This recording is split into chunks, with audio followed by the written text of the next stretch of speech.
What's going on, creators? Yeah, just want to get on here and bring everybody back to now. Appreciate y'all being here and vibing with me for a bit. Yeah, today I'd like to talk a little bit about facing the fear of death, whether that's in your own being, like you're afraid of it, or experiencing it through others. That was something that happened to me because I spent most of my late 20s really getting to the bottom of that fear in myself, facing it. A lot of times I'd eat way too many like edibles or marijuana edibles or whatever, and just fucking just be like having these like near, I wouldn't say near death experience, but it's just like that freaking out, panicking type thing where it's like, am I dying? And then kind of facing that, going through that, and working on that relationship with God at the same time, and got to a point where I felt pretty comfortable with my own kind of like, and this is an evolving belief, but then what happened to me was kind of striking or surprising. It was like when seeing people around me then die, like my dad, for example, that was pretty intense,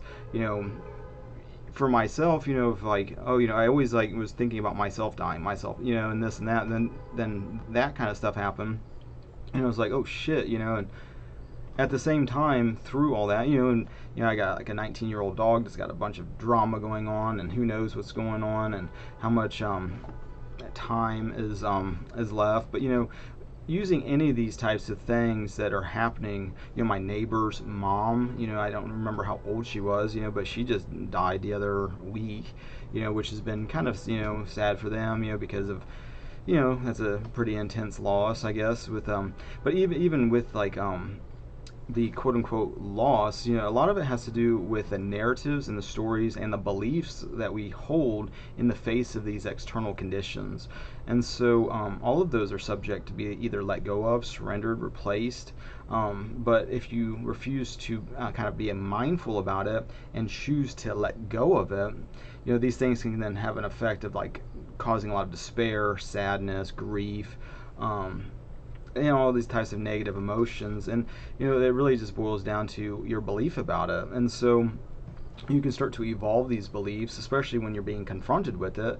A lot of times in the culture that I'm in, death and dying is something that happens in nursing homes and like hospitals, and my grandma on my dad's side, she stayed in the house and stuff. My old neighbors, their mom stayed in the house, but like I get these text messages too from like church. It's just like all these people dying, getting cancer, dying of heart attacks and miscellaneous illnesses and dramas and everything else. It's like all the freaking time I get these things, but like but at the same time, it feels like it's kind of like a taboo thing to even bring up or talk about, and it's weird, with the contrast between a human and like a dog or an animal, for example. It's like a lot of people are pretty easy to be like, oh, just call the vet and put it to sleep at the first kind of signs of like drama. But like with people, it's like, well, just throw everything at the fucking wall. It's like, who cares if they don't have any legs anymore, and they're blind in one eye? Just keep them alive, damn it. Just put them on this machine and let this machine breathe for them for 30 years. It's just like a lot of this shit going on in the world, and these perceptions and whatever of like constantly, enduring. And so checking these beliefs as they happen. I watched that with my dad, and I wanted him to pull through. And there was a time where I thought that was going to miraculously happen after he regained consciousness after 3 days of being. They were going to just disconnect. Well, they did disconnect the IVs and everything, and they were just going to allow him to dehydrate to death, I guess. Which I had a problem with that. Where like I told the nurse, it's just like, well, can we, it's why did you take that out, and then she said, well, it extends the time it takes for them to pass. And it's like, well, with that logic, let's just go put a bullet in his fucking head. It's like, what kind of sense is that? And so it's like through a little bit of, I guess, maybe force, I got, not much. I was just asking politely, I guess, just can you just put it back in for the mental health? Because the other end of it, it's like I got half brothers that were calling the hospital, threatening and being really intense to the staff, and got banned from the fucking phones, and all this kind of shit. So it was like there was already some drama going on, and so yeah, I was able to, can you just put it back in, you know, and it ended up 3 days after, or the first day they took it out, and then second day he was still alive, and then it was like, get him back on the fucking IV, and then, you know, after he got on the IV and he was still unconscious, but you know, he bounced back for a while, got a lot of things, you know, that we got able to express, communicate a few more times, but you know, in that whole experience, you know, there was a big lesson in love that could only really be learned through going through something that intense, you know, and to share that, you know, it has to do with, for one, desiring the needs of another above my own desire, you know. And so what I mean by that, you know, it's like a big part of like this dying process that I've personally experienced has to do a lot with, as you're watching it, you're connected in the sense that part of you is experiencing death. You know, it's this belief in separateness, that, oh, you're being separated from this person that you love, this being, you know. And it's a time where you can either evolve and face that fear, that it is an uncomfortable fear, you know. And it's also a big surrender to God when you do this, because it's almost like without that kind of an intense thing, you can almost still want to kind of control the situation in your mind, you know, with, you know, if I just do this, if I just do the work, if I just provide enough care, if I just you know, find the solution, then that being will still be there for me. You know, it's kind of how that feels to me. I don't know if that's a true thing, but that's how it feels to me. You know, and it's like the same thing, you know, with my dog. You know, it's like realizing, it's like, you know, how much of this is for what I desire versus desiring for another. You know, and there's many lessons in just these experiences, but you know, my dog is still here and alive, you know, but like you know, looking at the drama going on and asking, you know, what am I resisting so much? Am I resisting? What, you know, why am I fighting and having so much mental turmoil, so much of my tension and energy just going into this?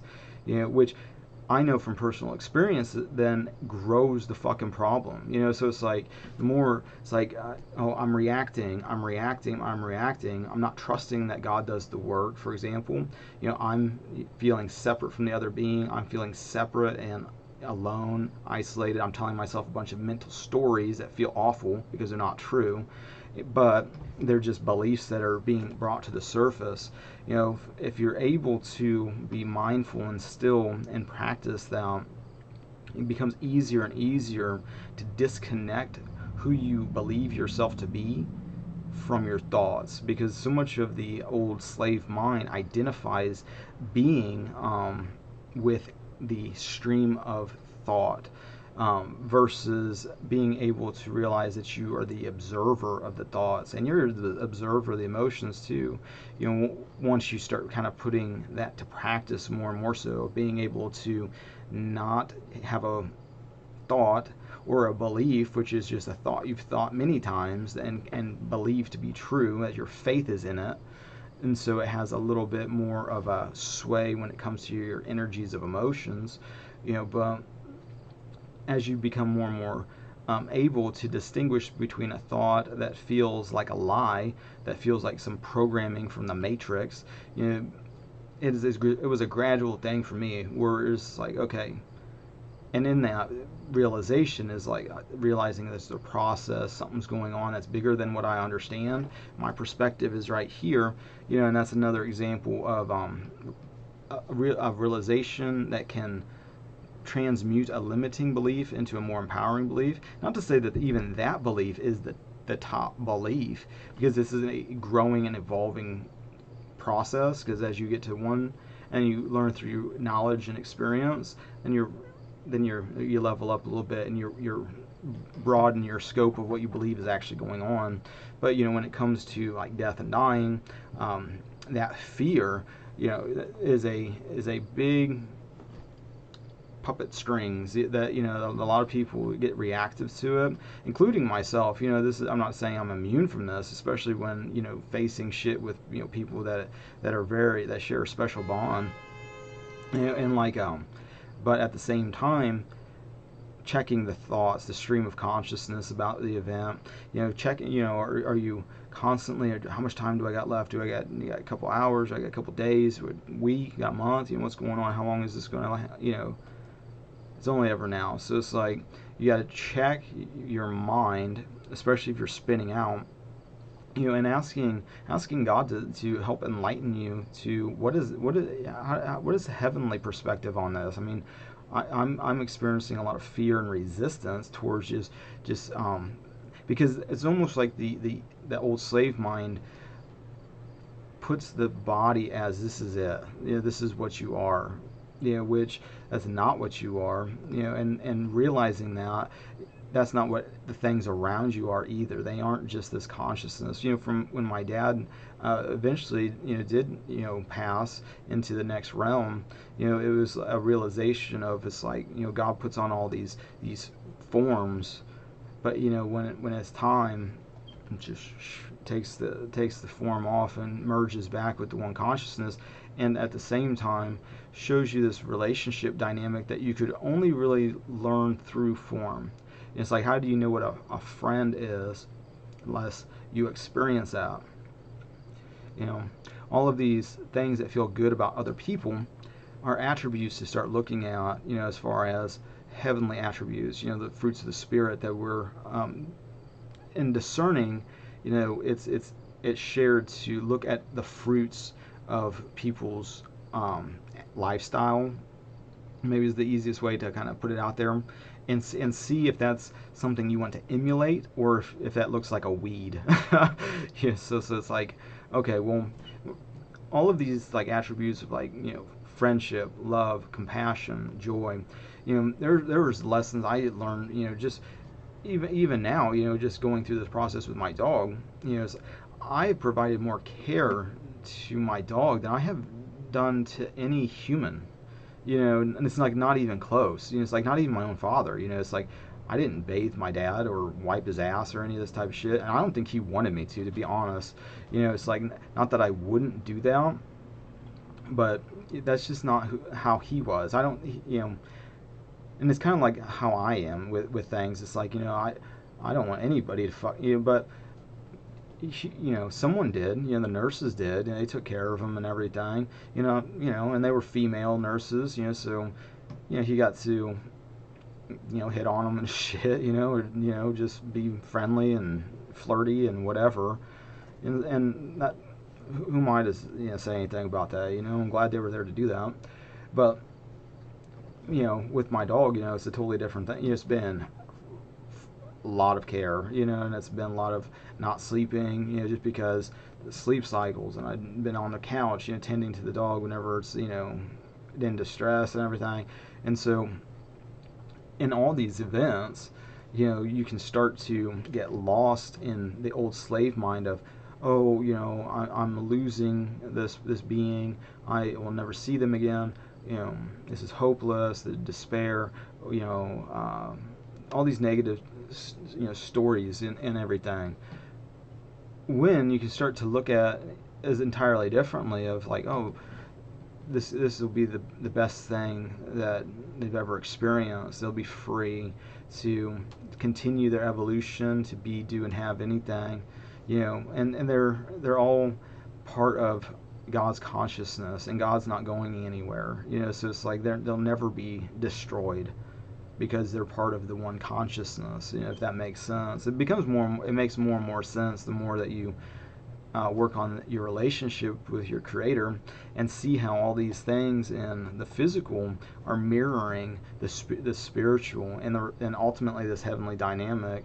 And so the more that you're able to kind of, get into the Bible, just start asking in prayer and being still, and not letting these things make you feel like you're separate from God, that you're alone, that God's not involved in this process, and to look at everything as being part of this awakening process, and biblically, if you were to look at like this, the dying process, and looking at Jesus as the example, Jesus bore the cross, and it wasn't a far leap, that correlation between then watching the cross that my dad bore, when he died, you know, and realizing that you're watching, a spiritual thing. Because even in that, it got me to the point of stillness where it was like all day long of just almost just being in the heartbeat, where it's just like you just that present of just doing,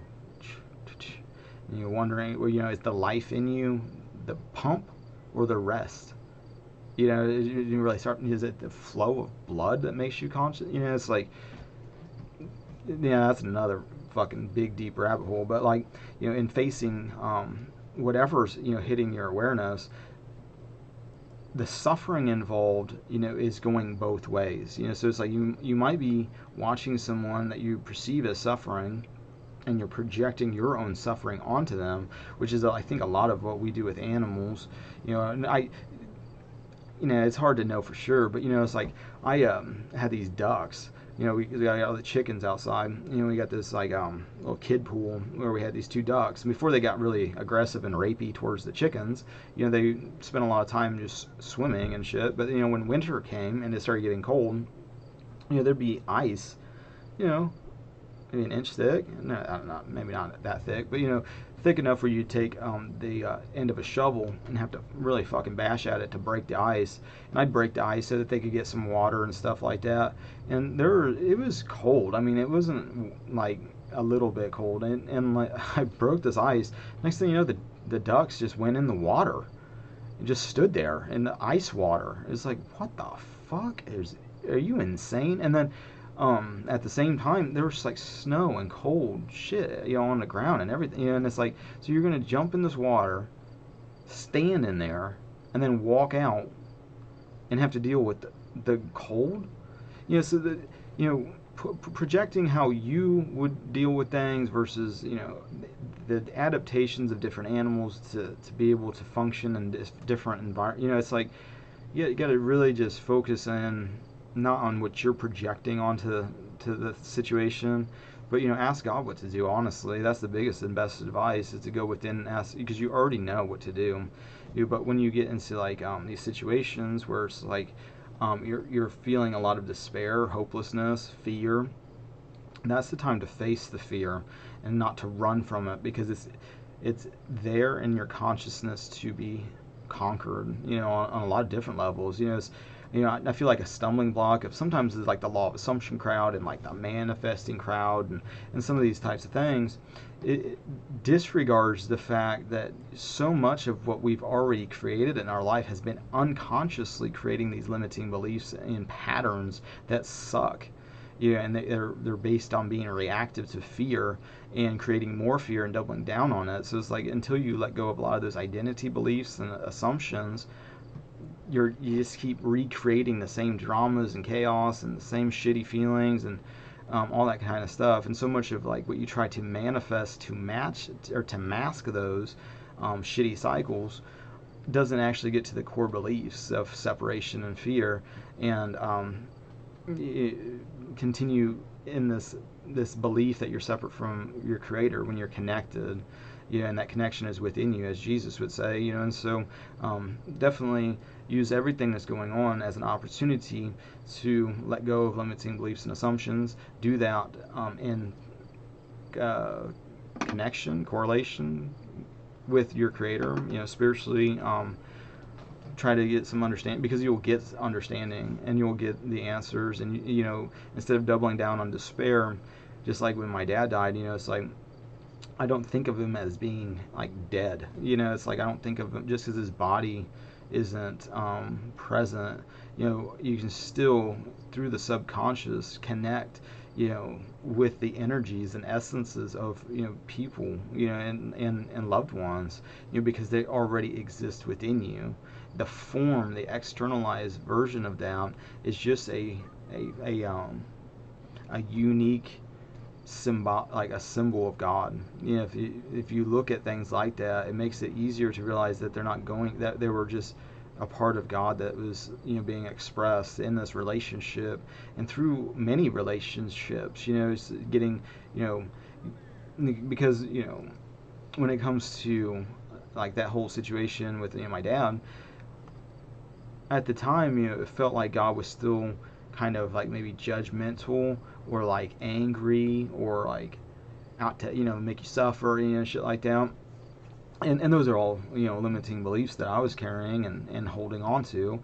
But a lot of that comes from the slave programming of this kind of egoic king that people in cultures like want for some reason. But like yeah, but when my dad passed and his essence merged with my knowledge of like creator within and without, it's everywhere, it's all things, but like and then no thing, but like yeah, you realizing the relationship I have with my dad and is merged, with like the heavenly creator, a lot more love, a lot more of a different understanding. Like with a friend, would be passing. It's like they merged back, and that was an example of that relationship that God wanted to express with you. So changing how you believe the situation to be is very helpful.